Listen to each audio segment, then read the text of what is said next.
What's your mum done with all your straw? Right.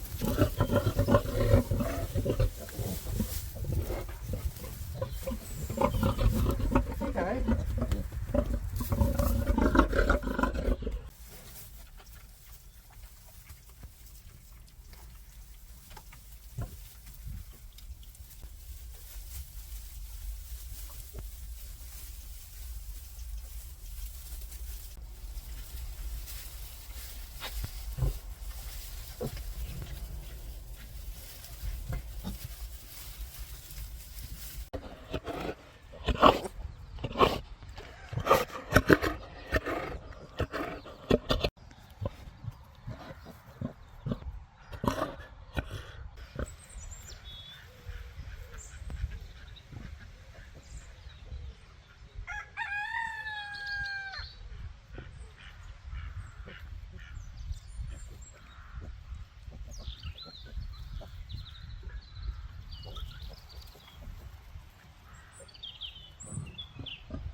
So Hyacinth had 12 piglets. Unfortunately, one was stillborn and one was dead the next day, but she has 10 very happy little tiny piglets, which are doing great. She's doing really good as well in this pen that we cleared out a week and a half ago.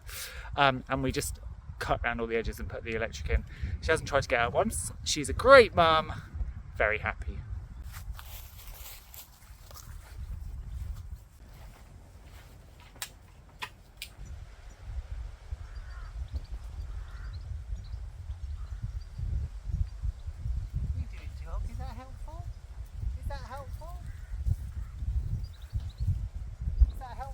No, he's not. Come on.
I have a ewe that is surviving, not thriving. I gave her a drench, a worm drench, 3 or 4 weeks ago. Hasn't really perked up. I think it might be a case of homuncus, barber pole worm. So I've run out this morning and got a narrow spectrum wormer that will treat that. And now I need to get her.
She looks like total crap, but then don't we all when we feel a bit poorly?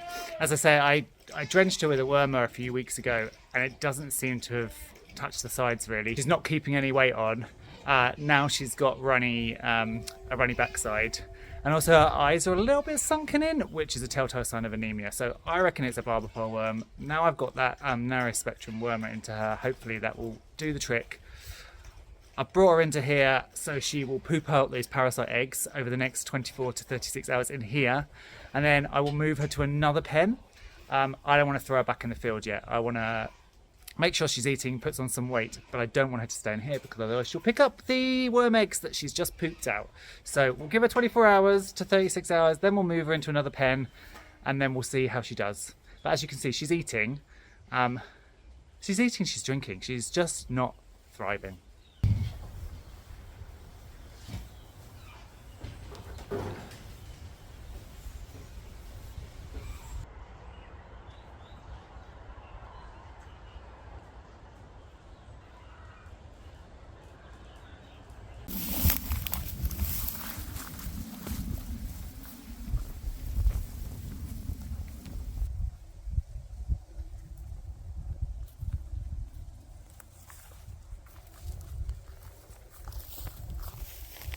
A massive thank you to everybody as well that watches these videos and maybe then buys me a coffee or is a patron or has donated to the GoFundMe campaign.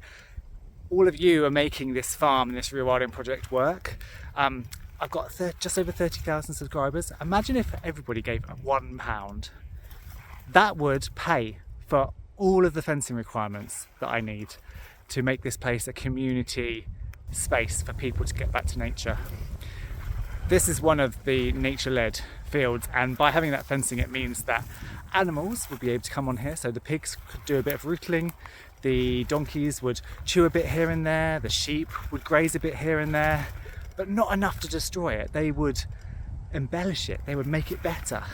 As you can see, the trees are growing really, really well. Certain species in particular are really, really thriving this year. There's lots of scrub coming up, and of course scrub actually is a tree nursery. But if you don't want your entire site to turn into scrub, that's where the animals come in to play, because they will come along and they'll knock back bits of scrub. Otherwise you end up with a monoculture of scrub, and that's not what we want. So that's why the fencing is really important, to allow animals to free range so that they can shape the landscape, so it doesn't just become all wood or all really cropped grass or all scrub. There's diversity, and that creates nature. So we've had skylarks nesting in here. For the first time ever I heard nightingales this year in this hedgerow here behind me. There was a male singing for weeks. I was going to say for months, for weeks, and then he went silent, which I mean hopefully means he found a mate. There are badgers that pop through here, there are deer that do nibble the occasional tree. I mean, this rowan has made it without being nibbled, but there are some nibbled trees. But that's all good, that's part of the ecosystem, that's part of the plan. And you're part of it. Even if you just watch the video, it means that I'm making a little bit of ad revenue, and that can all go to the farm and the Rewilding project. And if you do want to help me out on the GoFundMe a little bit, the link's just in the description below. Literally £1. As I said, if everybody donated £1, it would change my life and it would change this site. But it's a very special field, this.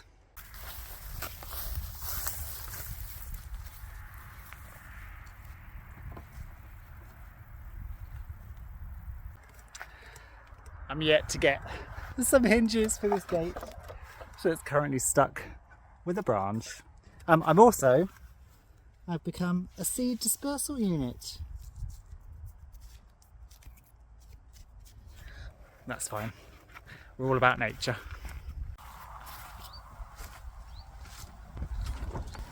Though you might not think it, it's also quite a busy gardening time. So in the polytunnel I've been putting in the seedlings. These are about 3 to 4 weeks old. These are lettuces that will be grown in the polytunnel over the winter that I can harvest as head lettuce or leaves for markets. Out in the field I've got some radish and rocket.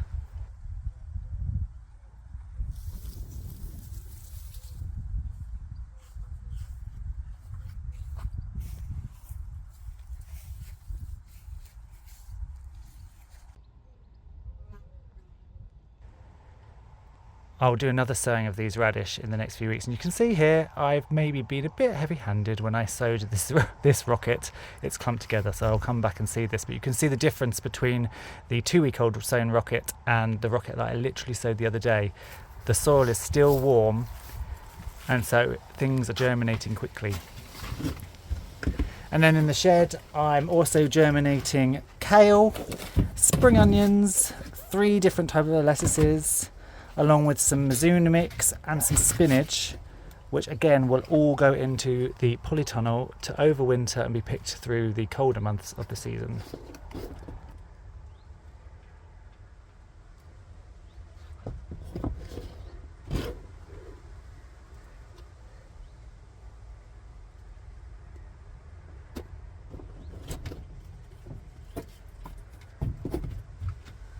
And then there's this, folks. I have finally grown an aster. Look how pretty. In fact, I have not grown one aster, but I have grown many asters, and they're all literally coming into flower bud now. This is my last chance saloon. When I was feeling really mentally poorly earlier in the year, I just went, I still have to sow stuff, because when I feel better, there'll be nothing in the garden. So I sowed a load of asters, and look, now they're coming. And hopefully, if frost stays off just for a few more weeks, I'll be able to sell a load of bouquets of pure asters. I can't wait.